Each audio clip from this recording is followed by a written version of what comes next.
கர்த்தருடைய பரிசுத்த நாமத்திற்கு மகிமுண்டாகட்டும். ஆண்டவராகிய இயேசு கிறிஸ்துவின் நாமத்தினாலே அன்பு கர்த்தருடைய பிள்ளைகளாகிய தங்கள் அனைவருக்கும் ஸ்வீட் ஊழியத்தின் சார்பாக வாழ்த்துக்களையும் ஸ்தோத்திரங்களையும் தெரிவித்துக் கொள்கின்றேன். மத்தேயு எழுதின நற்செய்தி நூல் 23ஆம் அதிகாரம் 12வது வசனம். மத்தேயு 23ஆம் அதிகாரம் வசனம் 12. தன்னை உயர்த்துகிறவன் தாழ்த்தப்படுவான், தன்னை தாழ்த்துகிறவன் உயர்த்தப்படுவான். தன்னை உயர்த்துகிறவன் தாழ்த்தப்படுவான், தன்னை தாழ்த்துகிறவன் உயர்த்தப்படுவான். என் அன்பு கடவுளுடைய பிள்ளைகளை, நேற்றைய தினத்தில் கிறிஸ்தவத்தினுடைய உயிர் மூச்சாய் இருப்பது அன்பு என்று சொல்லி நாம் பார்த்தோம். அன்பு இல்லாதவன் கடவுளை அறியவே முடியாது. காரணம், கடவுள் அன்பாக இருக்கிறார் என்று சொல்லி அன்பின் முக்கியத்துவத்தை நாம் கற்றுக்கொண்டோம். இன்றைக்கு அடுத்த ஒரு கிறிஸ்தவத்தில் மிக முக்கியமாய் கருதப்படுகின்ற அன்பிற்கு அடுத்தது என்னவென்றால் தாழ்மை. ஏன் தெரியுமா? தாழ்மை மிக மிக முக்கியம் என்று சொல்லி நாம் நினைக்கின்றோம். வேத வசனம் சொல்லுகின்றது, நம்முடைய கடவுள் அன்பே உருவானவர், இரக்கம் உருவானவர். அவர் இரக்கமும் மன உருக்கமும் நீடிய சாந்தமும் மிகுந்த கிருபையும் உள்ள கடவுள். ஆனால் அதே நேரத்தில் இன்னொரு வசனம் இப்படி சொல்லுகிறது, பெருமை உள்ளவர்களுக்கு தேவன் எதிர்த்து நிற்கிறார், தாழ்மை உள்ளவர்களுக்கும் அவர் கிருபை அளிக்கிறார் என்று எழுதியிருக்கிறது. என் அன்பு கடவுளுடைய பிள்ளைகள், அப்படியானால் நான் அன்பு பாராட்டுகிறவனாக நான் இருக்கலாம். ஆனால் அதே நேரத்தில் நான் பார்த்தாயா என்னை எவ்வளோ நான் அன்பு பாராட்டுகிறவனாக நான் இருக்கிறேன் என்று சொல்லி அதை நாம் மேன்மையாகவும் அது எனக்கே உரிய ஒரு பெரிய ஒரு சிலாக்கியம் எனக்கு கொடுக்கப்பட்டிருக்கிறது என்று அதை பெருமையாக நான் நினைப்போமானால் அதுவும் கடவுளுடைய பார்வையில் அது ஆகாததாக அல்லது அது பாவமாக கருதப்படுகிறது. ஆகவே தான் அந்த கர்த்தருடைய வார்த்தை நான் சற்று முன்பதாக சொன்ன வண்ணமாக பெருமை உள்ளவர்களுக்கு கடவுள் எதிர்த்து இருக்கிறார். அன்பே உருவான கடவுள், இரக்கமே உருவான கடவுள் ஒரு மனிதனை எதிர்த்தும் நிற்பாராம். எந்த மனிதனை? பெருமை உள்ள மனிதனை. காரணம் என்ன? ஆண்டவர் தாழ்மையை விரும்புகிற கடவுள். இயேசு கிறிஸ்துவை குறித்து சொல்லும் பொழுது அவர் தேவனுக்கு சமமாயிருந்தும் அவர் தேவனுடைய இருக்கிற அந்த மகிமையை கொள்ளையாடின பொருளாக எண்ணாமல் அவர் சிலுவையின் பரியந்தம் தன்னை தாழ்த்தினார் என்று எழுதியிருக்கிறது. ஆம், நம்முடைய ஆண்டவர் தாழ்மையை விரும்புகின்ற கடவுள். இப்பொழுது வாசித்த வசனத்தில் அவை சொல்லப்பட்டிருக்கிறது, தன்னை உயர்த்துகிறவன் தாழ்த்தப்படுவான். நான் பெரியவன், என்னால் ஏதும் ஆகும், நான் சாதிக்கிறவன் என்றெல்லாம் தன்னையும் தனக்கு இருக்கிறதையும் நினைத்து பெருமைப்படுகின்றானே, அவன் தாழ்த்தப்படுவான். அதே நேரத்தில் தன்னை தாழ்த்துகிறவன் உயர்த்தப்படுவான். வேதத்தில் நிறைய எடுத்துக்காட்டுகளை நாம் சொல்ல முடியும். தேவ சமூகத்தில் தாழ்த்தினவர்கள் எல்லாம் உயர்த்தப்பட்டார்கள். தேவனுக்கு முன்பதாக அல்லது சக மனிதர்களுக்கு முன்பதாக தங்களை ஒரு பெரியவர்களாக பெருமை மிக்கவர்களாக கருதினவர்கள் எல்லாம் வாழ்க்கையிலே தோற்று போனதை வேதத்தில் பல சான்றுகளோடு கூட நாம் பார்க்கின்றோம்.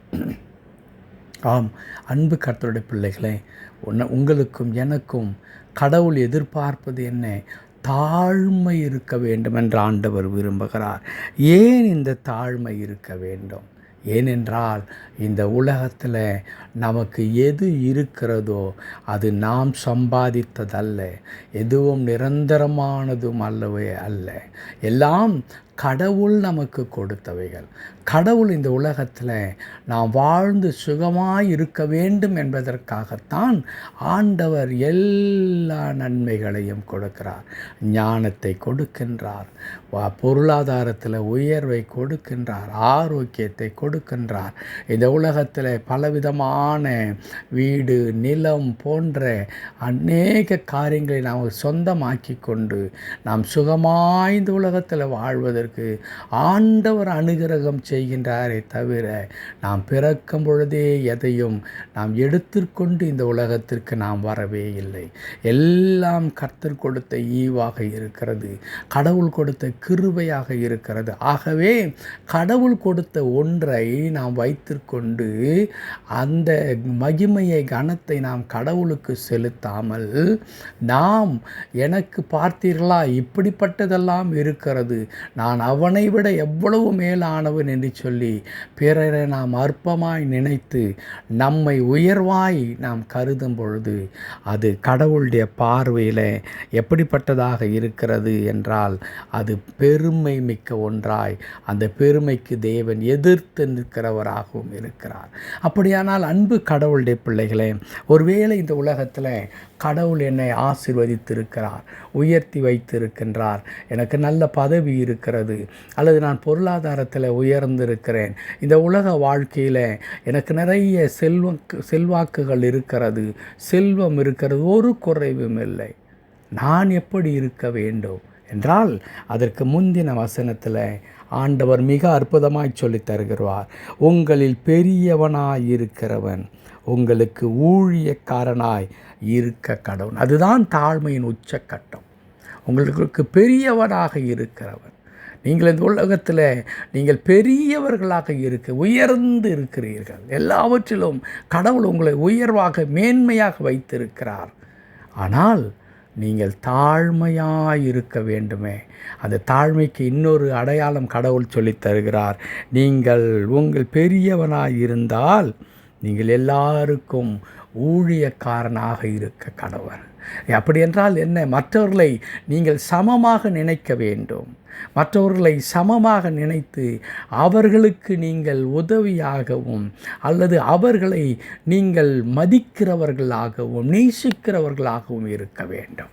அன்பு கடவுளுடைய பிள்ளைகளே, அதுதான் ஆண்டவருடைய பார்வையில் அது தாழ்மை நிறைந்த ஒரு வாழ்க்கையாய், தாழ்மை உள்ளவருக்கோ அவர் கிருபை அளிக்கிறார்.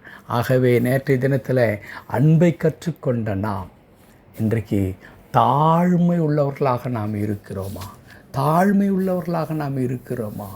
எல்லாம் இருந்தோம் ஆண்டவரே எனக்கு இதெல்லாம் என்னுடையதல்ல ஆண்டவரே, நீர் எனக்கு கொடுத்திருக்கிறீர், இதன் மூலமாய் ஆண்டவரே நான் உம்மை மகிமைப்படுத்தவும் இல்லாதவர்களோடு நான் பகிர்ந்து கொள்வதற்காகவே கர்த்தாவே நீர் எனக்கு கொடுத்திருக்கிறீர். ஆகவே அதற்காக உமக்கு நன்றி செலுத்துகிறேன் என்று அதன் மூலமாய் கடவுளுக்கு மகிமையை கொண்டு வர வேண்டுமே தவிர அதை விடுத்துவிட்டு நான் அதை குறித்ததான பெருமை பேசுவேனானால் அது கடவுளுடைய பார்வையில் அது மிகவும் பயங்கரமான ஒரு பாவமாக கருதப்படும். ஆகவே அன்பு கடவுளுடைய பிள்ளைகளே, நீங்கள் உயர வேண்டுமா? கர்த்தர் உங்களை உயர்த்த வேண்டுமா? இப்பொழுது நாம் வாசித்தோம் அல்லவா? ஆம், தன்னைத்தான் தாழ்த்துகிறவன் உயர்த்தப்படுவான்.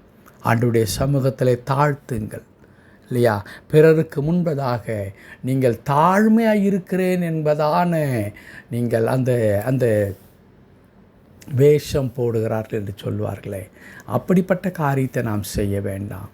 இயல்பாக மற்றவர்களும் எனக்கு சமமானவர்கள் என்று நினையுங்கள். அது போதும். அதற்காக கையை கட்டிக்கொண்டு கூனி குறுகி போய் நின்று அப்படியே ஒரு அந்த லோ வாய்ஸில் என்று சொல்லுவார்களே, அப்படியெல்லாம் பேச வேண்டிய அவசியம் இல்லை.